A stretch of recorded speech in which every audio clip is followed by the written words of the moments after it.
The story begins in a high-security prison in Colorado, where a man named Ray Breslin is imprisoned. One day, another prisoner approached Ray and warned him to stay away from a man named Jack, because Jack was planning to attack Ray. The next day, Jack went through with his plan and attacked Ray, but Jack couldn't overpower Ray, who fought back and ultimately won. However, because of the fight, the prison guards punished Ray by transferring him to a separate chamber. This chamber was part of the prison reserved for the most dangerous prisoners, where inmates were locked up for 24 hours a day. This new room had no windows and contained only a single toilet, to ensure Ray was always under watch. The guards kept him under 24-hour surveillance. Despite this punishment, Ray began observing the prison closely to plan his next steps. Ray realized that there was a garage beside his room. As Ray roamed the prison, he realized that the guards were not as attentive as they should be, particularly during the shift changes. He noticed that the guards took a 7-minute cigarette break every day, which gave him a potential window to act. Now, he needed to find a way to unlock the door to his cell. Using the plastic film from a milk carton he received with his meals, he carefully placed it over the keypad screen of the lock. This allowed him to record the fingerprints left on the screen and figure out the correct passcode for the door. Decoding the numbers and arranging them in the right sequence wasn't too difficult for Ray. Meanwhile, he informed his team outside the prison about his escape plan. He instructed them to wait for him in the garage at 4 p.m. on the day of his escape. When the day finally arrived, Ray used the passcode to unlock his cell. Quietly, he navigated through the prison's ventilation pipes to reach the garage. At the same time, his team created a diversion by setting off an explosion outside the prison. The distraction worked, drawing the attention of the guards and bringing fire trucks to the scene.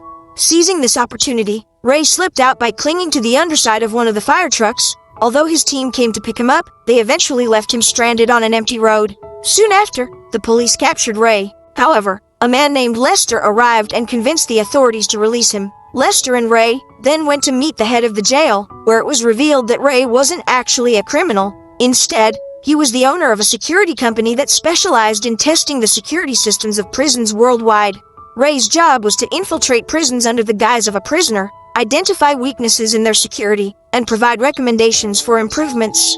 Over the years, Ray had escaped from so many prisons that he had become infamous, earning a reputation as someone who could escape from any jail. After 5 months, Ray returned to his office. His partner Lester then introduced him to a woman named Jessica. Jessica wanted Ray to investigate the world's most secret and tightly secured prison. However, there was one condition. Ray and his team wouldn't be given any information about the prison's location. In exchange, Jessica offered a massive sum of money for the task. Initially, Ray was hesitant and didn't like the idea, but Lester managed to convince him. Ray finally agreed and began preparing for the mission. Soon, Ray identified a terrorist who was being kept in the prison. However, before he could proceed further, he was kidnapped and rendered unconscious by unknown individuals. They removed the tracker from his arm and blindfolded him so that he could not know about the location.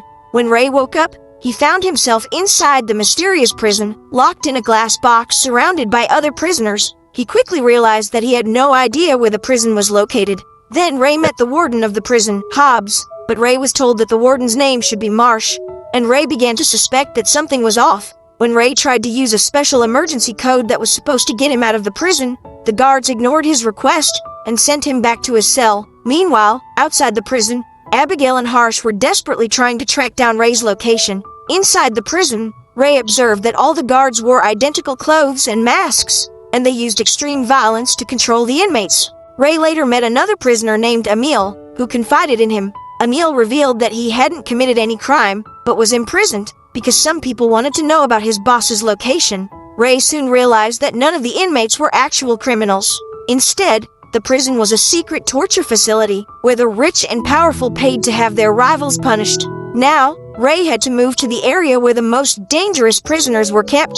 To do this, he devised a plan and deliberately started fighting with them. His actions resulted in him being restrained and thrown into a special cell, which was essentially a form of torture. The room's temperature was so unbearably high that no normal human could withstand it for long. The bright, blinding lights made the prisoners dizzy, and all the while, the warden took sadistic pleasure in watching their suffering through the cameras. The next day, a doctor named Kylie came to check on Ray and Emil. Although the doctor seemed to pity Ray, he didn't disclose the prison's location when Ray asked. After some time, Ray and Emil were released from the torturous cell. During their time there, Ray had observed something critical. The floor of the room wasn't made of aluminum like he initially thought, but steel. This discovery became part of his escape plan. Ray told Emil to bring a metal so he could use it to unscrew the bolts of the prison structure. However, the guards, suspicious of Emil, dragged him into an interrogation room. They questioned him about his boss Mannheim, but Emil remained silent. In response, the guards tortured him by forcing a water pipe into his mouth. During this time, Emil managed to steal a small piece of metal without being noticed. Later, Ray and Emil discussed their escape plan. Ray shared his theory that the prison was built underground. Even if they succeeded in unbolting their way out, they'd need to find a path upward to reach the surface. Emil realized that Ray's information could help, and he was determined to trust him to make their escape successful. According to their plan, Ray staged another fight and used the opportunity to reach the torture cell. While hiding from the surveillance cameras, he began unscrewing the bolts as quickly as possible. When he needed a distraction, he signaled to Emil. Emil caused a commotion to divert the guards' attention, shouting loudly and drawing everyone's focus toward him. Meanwhile, Ray pushed a piece of paper into the camera to block its view temporarily. He managed to slip down through the floor, but during his descent, he accidentally broke a pipe, which caused water to flood the area. Undeterred, Ray made his way upward, only to discover something shocking. This prison wasn't underground as they'd thought. Instead, it was located on a massive ship floating in the middle of the ocean. The water inside the prison began to fill up, so Ray quickly returned to his cell. Meanwhile, outside the prison, Abigail and Harsh were speaking with Lester about Ray's situation. They discovered that the payment Ray was promised for this mission, a check, had bounced. They also learned that the mysterious woman named Jessica, who was supposedly behind the deal, had vanished without a trace. Abigail and Harsh pressed Lester to find Ray and rescue him, but Lester refused. He insisted that Ray should complete the mission on his own. Later, it was revealed that Lester had orchestrated this entire situation. His true motive was to eliminate Ray so he could take over the company as its sole owner. Lester made a fake deal, ensuring Ray would be sent to the prison and left there forever. However, Abigail and Harsh didn't agree with Lester's plan. They learned that the facility wasn't a regular jail, but a secret location where powerful people imprisoned their enemies.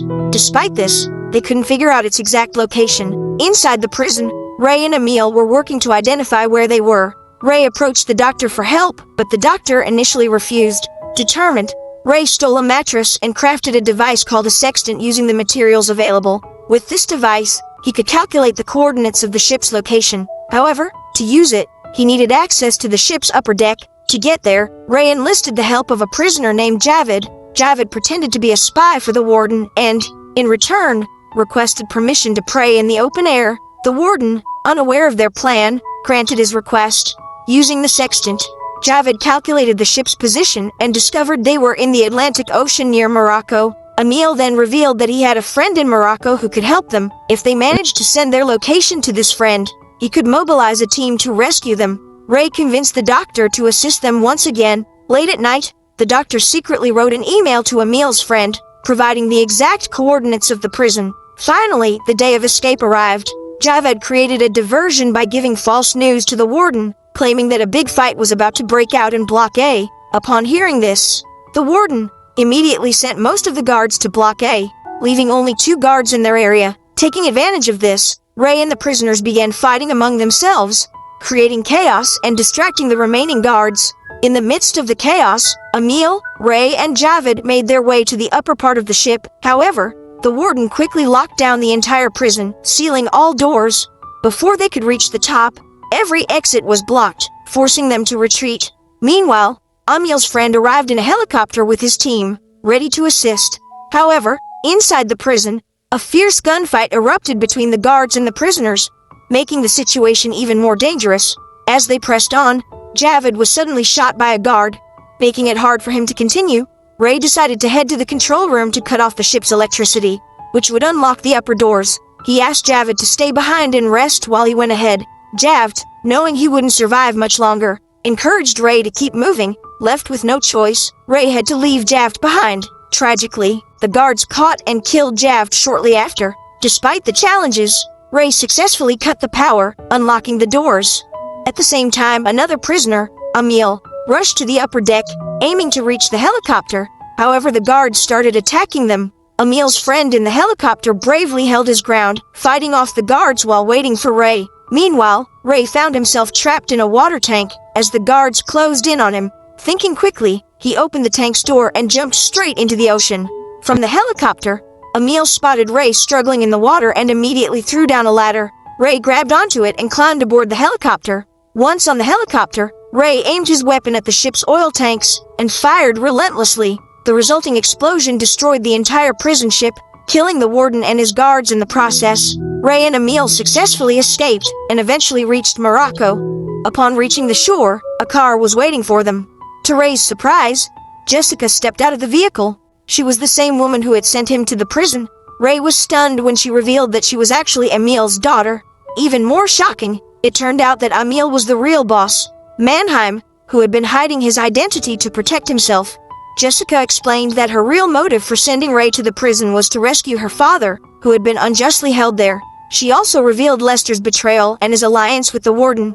Lester had made a deal. If Ray failed to escape, Lester would become the CEO of the security company. Finally, Ray reunited with Harsh and Abigail, who confirmed Lester's plan. When Lester learned that Ray had escaped, he panicked and tried to flee. Harsh chased Lester down, and after a dramatic confrontation, Lester woke up to find himself inside a car. However, the car was aboard a massive ship filled with thousands of containers, with no way to know where it was headed. If you enjoyed this video, please like it and subscribe to the channel. See you in the next one.